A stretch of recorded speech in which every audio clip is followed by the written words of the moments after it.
Months of bitter, brutal combat. But the Allies push inexorably forward into the strategic Dobodura Plain with its vital airstrip, only 6 miles from New Guinea's north coast.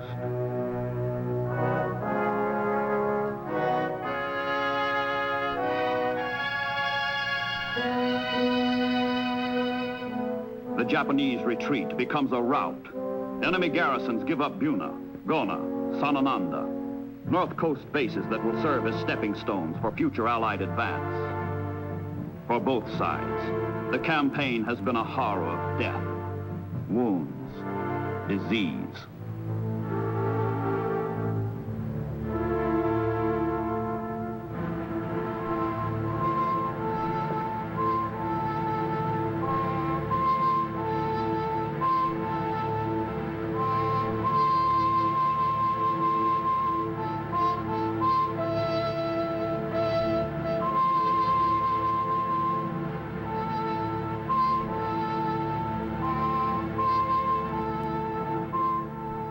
In March 1943, American air reconnaissance discovers a major Japanese move to strengthen their hold on the rest of New Guinea. A troop convoy of 16 ships sets out from Rabaul and heads into the Bismarck Sea.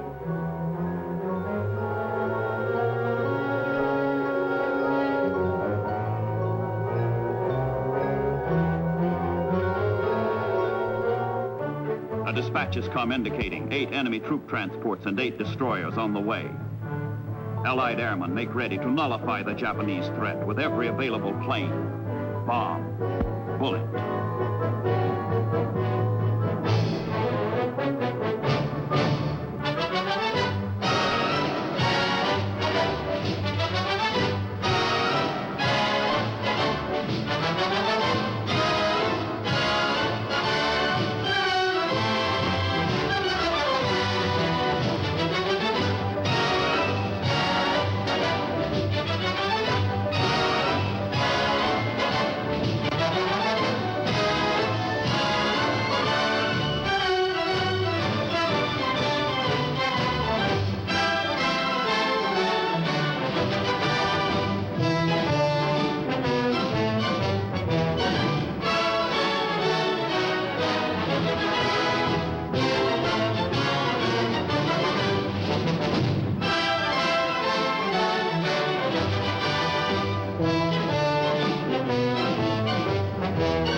Battle of the Bismarck Sea is a major victory of planes over ships.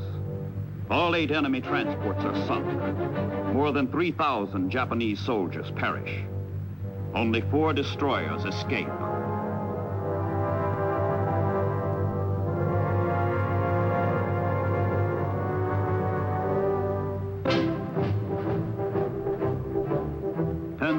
Miles from the Bismarck Sea. Throughout the United States, shipyards are building a new amphibious navy and strange new ships called LSTs, landing ship tanks. These will change the pattern of war. The Second World War has evolved into the first great amphibious conflict in history, and landing craft take priority over destroyers, carriers, and everything else. Down the rivers of the United States, into the oceans of the world, plod the LSTs.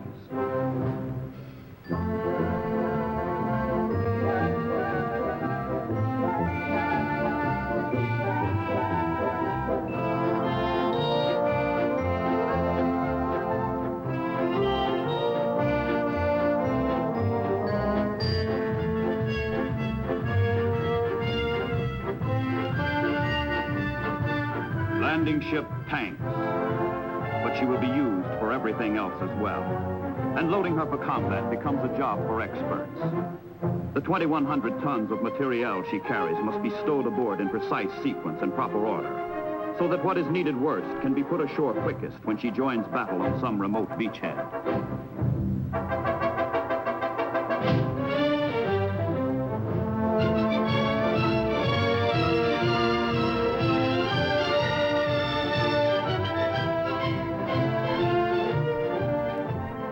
Australia.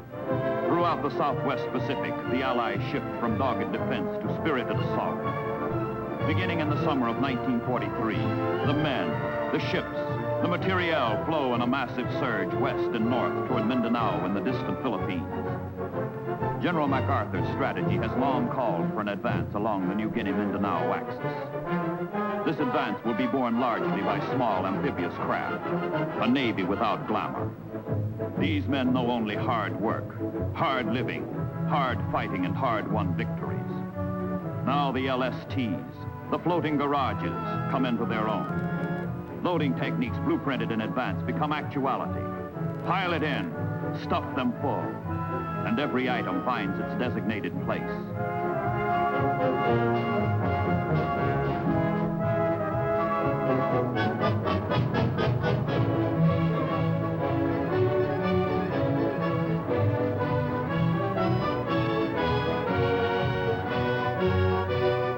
General MacArthur, Supreme Commander, Southwest Pacific Area, accompanies the assault troops with Rear Admiral Barbie, commander of the 7th Amphibious Force.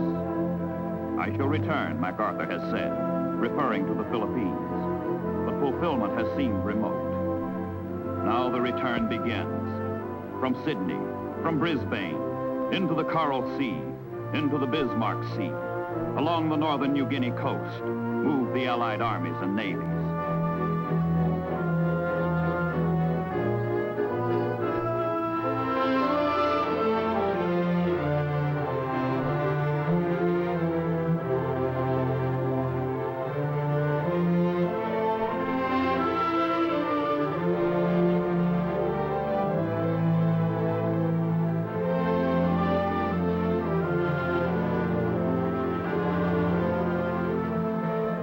These are combined operations, carried out by the forces of several nations working in closely welded units. Ships of the Royal Australian Navy do yeoman service with the convoys, fight with all they have in battle.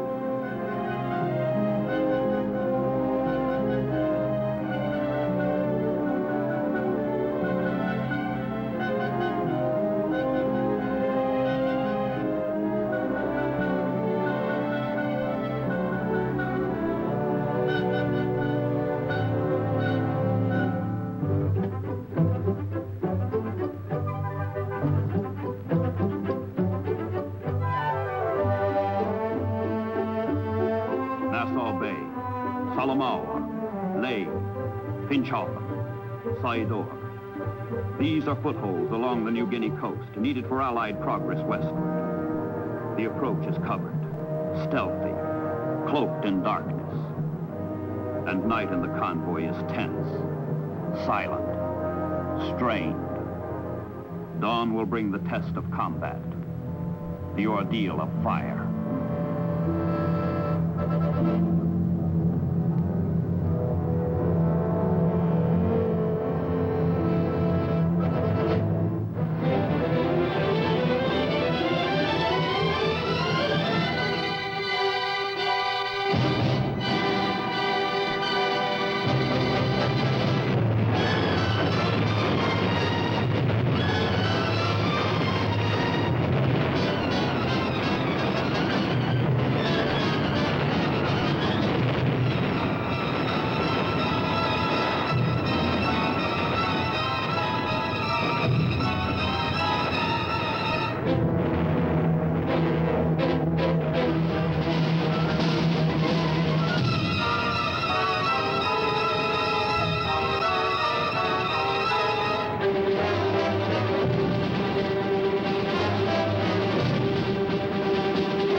Everywhere the Japanese resist with fortitude, fury, determination.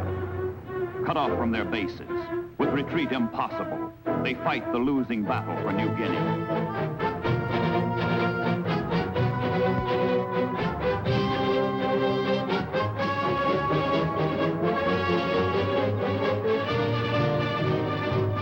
Rugged, more useful than even their designers dreamed, the LSTs nose into the shore and disgorge their torrent of supplies.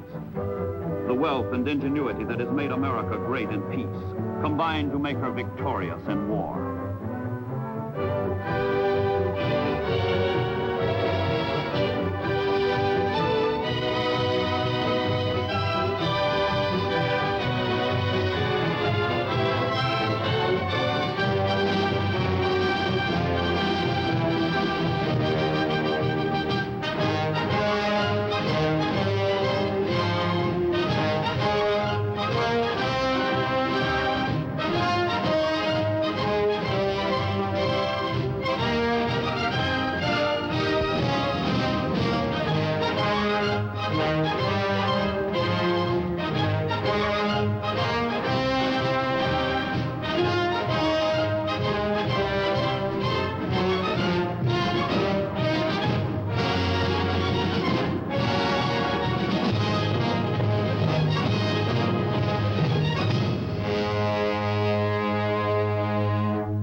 In one of his rare promises to his emperor, Dictator Tojo has promised to stop the enemy's westward movement. The Imperial Japanese command, having lost the initiative, falls back on the tenacity of the foot soldier. All the strength that can be spared from other theaters is mustered to hold Western New Guinea for the Empire.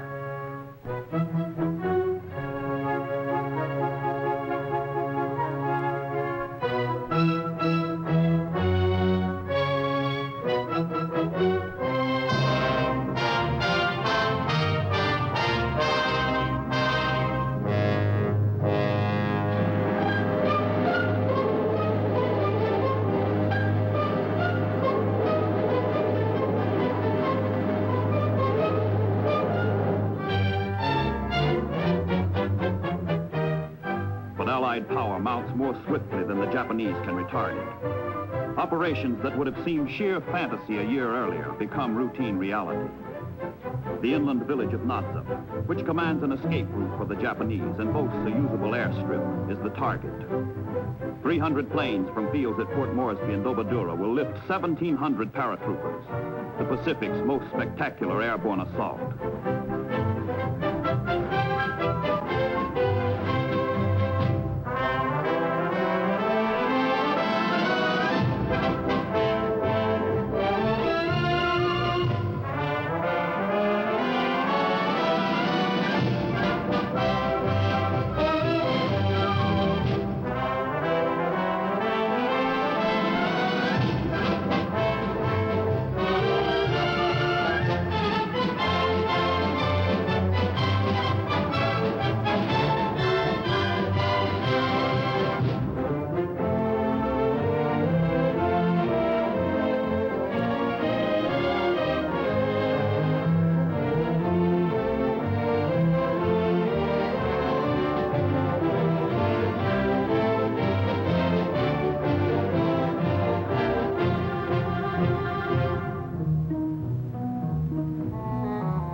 Whether the invading troops find their footholds on New Guinea from the air or from the sea, the jungle is equally cruel, the enemy just as malevolent. But the Allied infantry learns what the Marines have proved on Guadalcanal. Skill, courage, and superior equipment defeat the Japanese.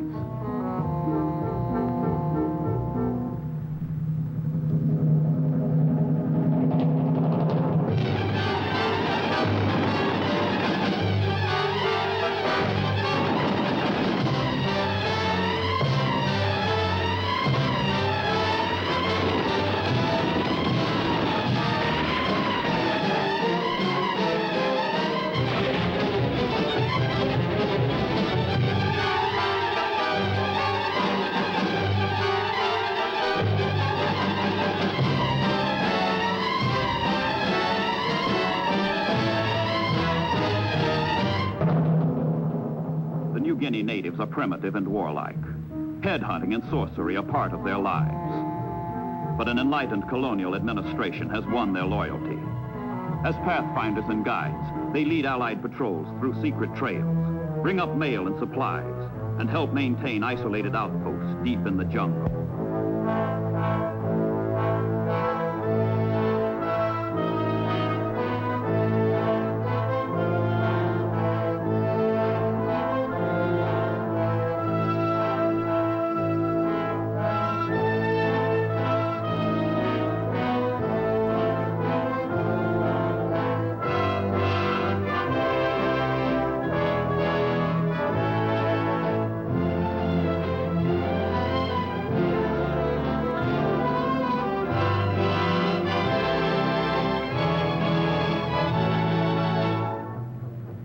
But it is sea power that makes possible the longest strides along the axis leading from New Guinea to Mindanao. With increasing mastery of the amphibious technique, landing follows landing on a smooth, uninterrupted schedule.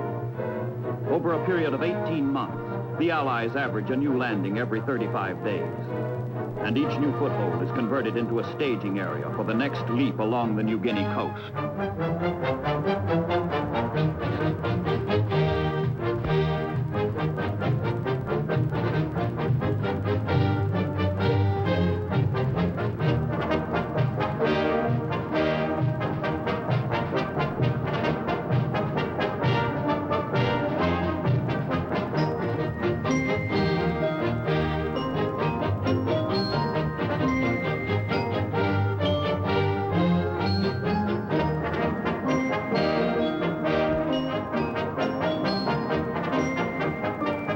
Their sluggish 12-knot pace wins a new designation from the crews of the LSTs. Large, slow targets. But they get there. They deliver their goods, their punch.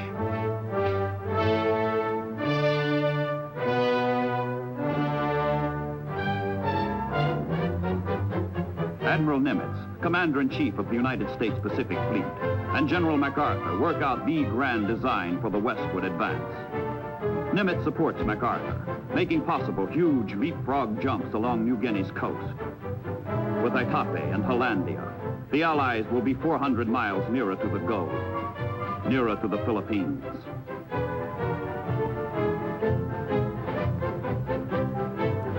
Carriers support the Hollandia operation, which is beyond the reach of land-based planes. The enemy is taken by surprise. The fine anchorage of Humboldt Bay and 3 airstrips are wrested from the Japanese.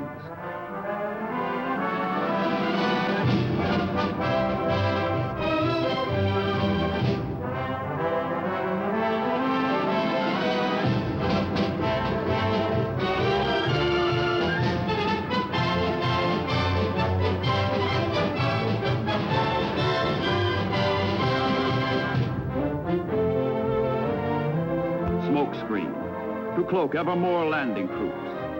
And the advance goes relentlessly on, north and west, Araway, Wakta and Biak, Numfor and Sansapor.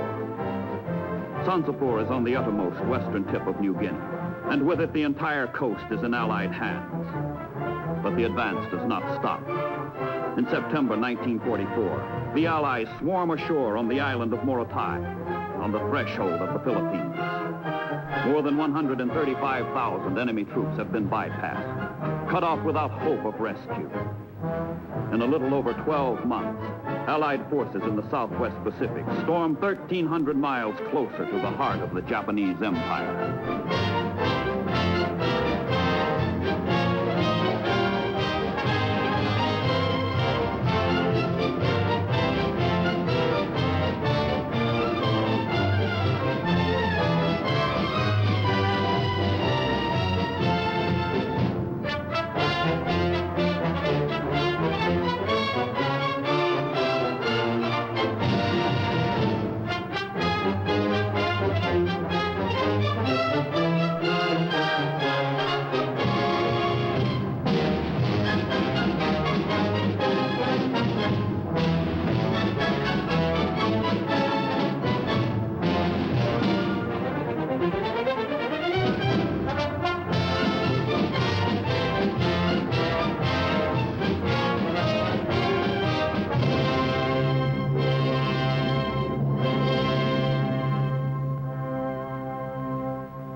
Death, these brave men know thy sting.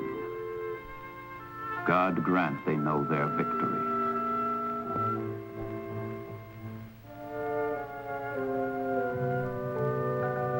In Tokyo, throughout Japan, a weird, an unreal atmosphere of victory and invincibility still prevails. A feverish, fraudulent security shrouds the islands. Reports from all the battlefronts tell of nothing but Japanese triumph, Allied disaster. But beneath the cheering, oozes out the hideous truth.